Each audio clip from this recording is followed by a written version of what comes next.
घर पर रह रहे सभी विद्यार्थियों के अच्छे स्वास्थ्य की शुभकामनाएं।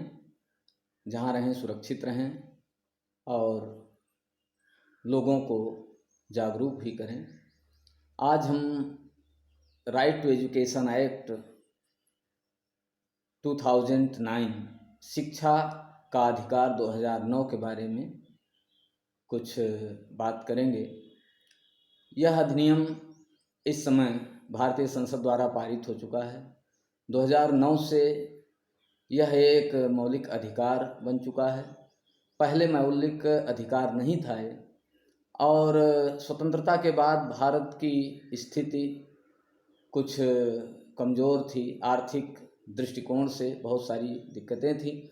इसलिए हमारे संविधान निर्माताओं ने शिक्षा के अधिकार को मौलिक अधिकार तो नहीं बनाया, लेकिन directive principles of state policy के अंतर्गत अनुच्छेद 41 में इसकी व्यवस्था की गई थी कि सभी राज्य अपने यहाँ जो छोटे बच्चे हैं, प्राथमिक शिक्षा ग्रहण कर रहे हैं, 6 से 14 वर्ष आयु के हैं, उनको वे अपनी सामर्थ्य के अनुसार मुफ्त या अनिवार्य शिक्षा की व्यवस्था करें।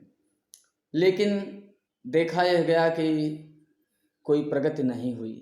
जितना होनी चाहिए थी उस तरह से बच्चे विद्यालयों में नहीं पहुँचे। बहुत सारे वंचित रह गए।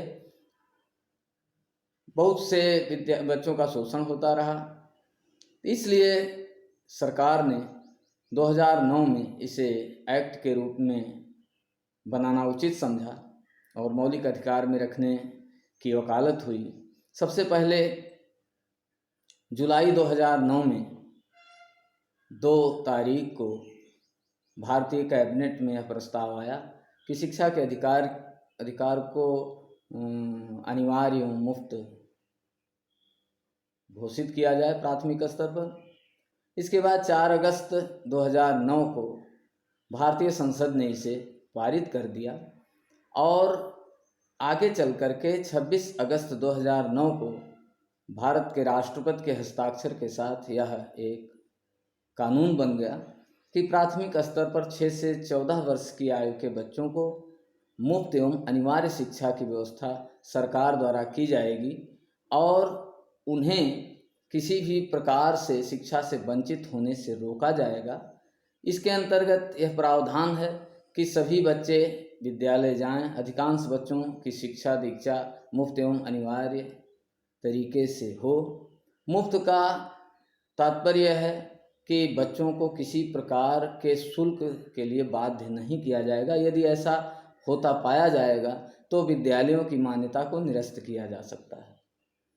अनिवार्य शिक्षा का तात्पर्य है कि सभी शिक्षित हों और भारत अंतर्राष्ट्रीय स्तर पर एक ऐसा देश बने जहां सभी बच्चे, अधिकांश ऐसे हों जो शिक्षा के स्तर पर योग्य हों, उन्हें एजुकेशन की सुविधाएं मिल रही हों और वे अपने भविष्य के निर्माण के लिए पथ प्रशस्त हों।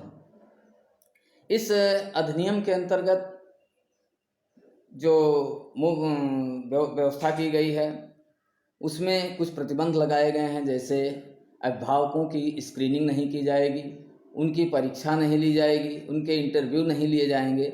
ऐसा पाया जाने पर पनिशमेंट के बहुत सारे प्रावधान किए गए हैं। अर्थात किसी भी बच्चे को किसी भी संस्थान में प्रवेश से रोका नहीं जाएगा। 60 बच्चों पर 2 अध्यापक अर्थात 30 बच्चे पर एक अध्यापक हर विद्यालय में रहेंगे और एक शैक्षिक कैलेंडर के माध्यम से सारे बच्चों को नियमानुसार शिक्षा दी जाएगी। पूरे सत्र में ये व्यवस्था दी जाएगी कि किस प्रकार से क्या क्या कार्यक्रम प्राथमिक शिक्षा के स्तर पर किए जाने हैं। बच्चों को भय मुक्त बनाने की तरफ जोर दिया जाएगा। विकलांग बच्चों के लिए उम्र सीमा 18 वर्ष निर्धारित की गई है, अर्थात वे 14 नहीं बल्कि 18 वर्ष की उम्र तक मुफ्त एवं अनिवार्य शिक्षा के लाभ को प्राप्त कर सकते हैं। यह अधिनियम वास्तव में 2009 में जब बना तो इसको 1 अप्रैल 2010 से लागू कर दिया गया।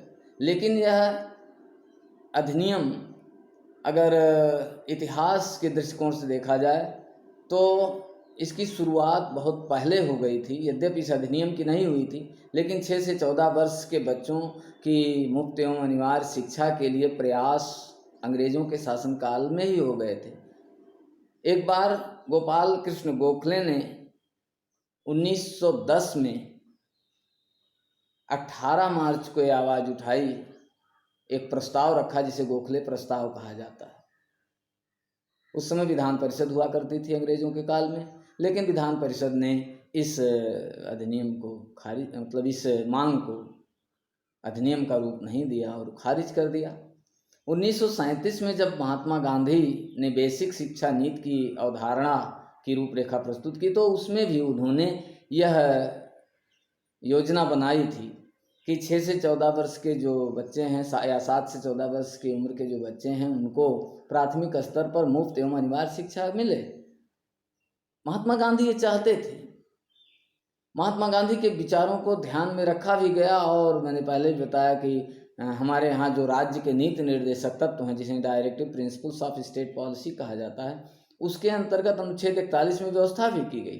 किंतु जब तक कोई अधिनियम इस तरह से नहीं बन जाता है कि वह अनिवार्यता लागू करने के लिए राज्यों को, केंद्र सरकार को बाध्य करे, तब तक वह सफल नहीं होता।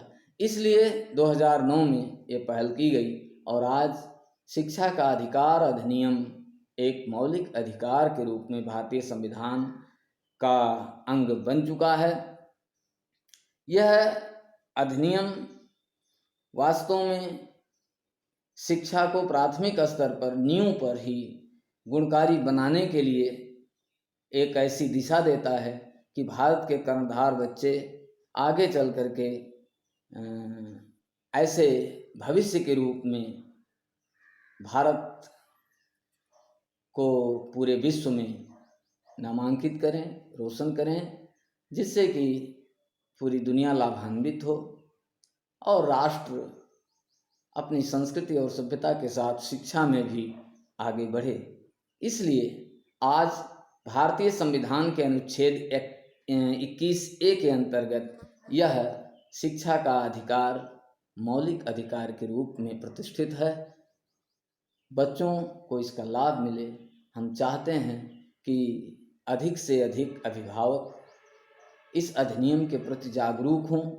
यदि किसी प्रकार का शोषण होता है तो आवाज़ उठाएं, इसकी सूचना संबंधित कार्यालयों को, अधिकारियों को दें, अपने बच्चों को शिक्षा के लिए प्रेरित हों और प्रेरित करें।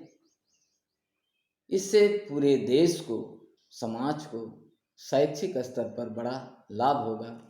इन्हीं शब्दों के साथ एक बार फिर हम चाहते हैं कि आज देश में जो कोरोना का भयावह वातावरण बना हुआ है, हम उसमें भी अपने बच्चों को, अपने अभिभावकों को, अपने हित मित्रों को जागरूक करें, उनको प्रेरित करें कि वे अधिक से अधिक सुरक्षित रहें, अधिक से अधिक घरों में रहें और बिना किसी कार्य के बाहर न निकलें। धन्यवाद।